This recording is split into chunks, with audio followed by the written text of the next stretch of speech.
This one man in 1 minute, in one meeting, changed my life. He taught me the right habits to have, daily rituals, for goal achievement versus goal setting. So he said, everybody sets goals. Either they write them down or they don't, they have them in their head. I'm going to teach you how to achieve goals. And he said, fill out these pieces of paper. And on the piece of paper, it said, what age do you want to retire by? Just fill out these papers. So I said, I want to retire by the time I'm 45 with $3 million. I want to have a Mercedes. I want to have a house. I want to travel the world. I want to have a great lifestyle. So he had me write my vision for health, wealth, relationships, career, business, finances, charity, fun, experiences, everything, every area of my life. He had these documents. He said, I want you to read them every day. I want you to run your fingers across them as you're reading them. And then when you're finished one paragraph, close your eyes, and I want you to feel, what would it be like if that was true? Every single day for a year, I had to do that. And it only took 10 or 15 minutes. And there was also beliefs. You talked about what else was in there. He also asked me to write down, what would you have to believe about yourself in order to achieve those goals? I said, well, I'd have to believe I'm smart enough, but I don't. He goes, I don't want to know what you don't. He says, what would you have to believe? Well, I have to believe I'm smart enough. I'd have to believe I'm deserving enough. I'd have to believe I'm worthy enough. I'd have to believe I'm capable of doing this. I'd have to believe these things. I wrote out a bunch of things, and he added a few more. He says, great. Now I want you to record those things. And on your way to work and on your drive to look at real estate homes, because 19 getting into real estate, you listen to those over and over and over and over and over again until you can recite every single one of them. So he taught me the power of repetition. My brain was screaming, that's bullshit. That's not true. You're not successful. You're not earning that amount of money. You're not smart. You're not this. But I was also taught at the same time that when that happens, first and foremost, that's normal. That's the old self and the old patterns trying to fight for their life. And he said, with repetition and emotion and consistency, initially it's hard. And you have to use conscious effort to create the new beliefs. He says, but over 30 days, 60 days, 90 days, 180 days, that new pattern that you're focusing on and paying attention to, your brain basically says, well, I guess you really don't need those old patterns. You keep activating these new ones. Let's just make these ones work and let's make these real.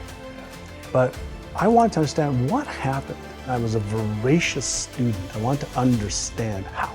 If you're asking me to use affirmations, like how specifically, why, how does it work? If you're asking me to emotionalize, well, what's happening in me to tell me I need to create these false senses of feelings? I want to know why it works. It has to do with circuits in the brain and neurochemicals that are released.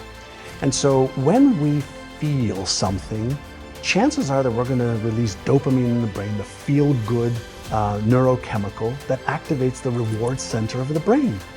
And chances are if we feel that and we have this positive emotion around it and that neurochemistry is flooding our brain and our body with feel-good chemicals, we're actually activating the motivational center of the brain.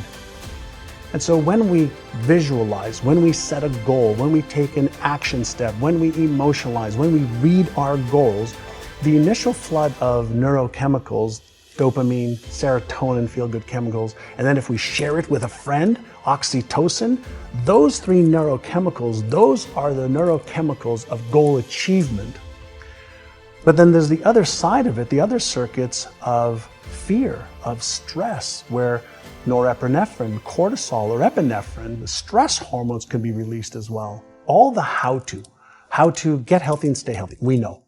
How do I build a business and sustain it? We know. How do I get into a relationship and make it successful? We know. We know most of the how-to for anything that anybody wants to do in this time frame that we live in.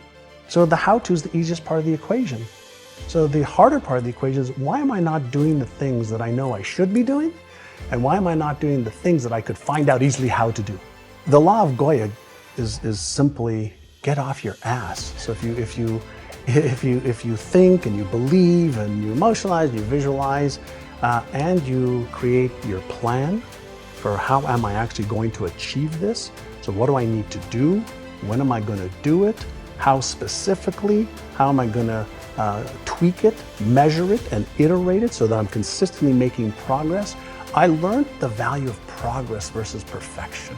Little incremental gains every day, every week, every month, every quarter. And even when you move backwards a couple of steps, what's the progress that you made in what you learned? We took 75 agents, randomly agents said, hey, do you want to get into a 6-month program to like retrain your brain, your subconscious brain, around your beliefs about what is possible for you to achieve, around your habits of what you have to do in order to achieve that. And we focused on retraining their subconscious mind.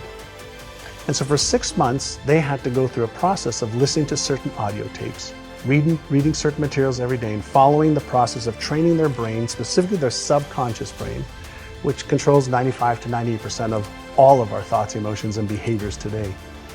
And within 6 months, that group increased sales by $100 million. And it wasn't because we taught them any more skills to be real estate agents. We taught them how to change the way they thought about themselves. We taught them how to change their habits. And so when we take, let's say, visualization, right, and you start to see yourself, even if the picture is not clear in your mind, of achieving the next level of your success, whether it's releasing weight and keeping it off, getting into a relationship that you love and are happy in, whether it's to make 2 or 3 or 5 times more money and live a certain type of lifestyle that allows you to do the things that freedom with having money allows you to do.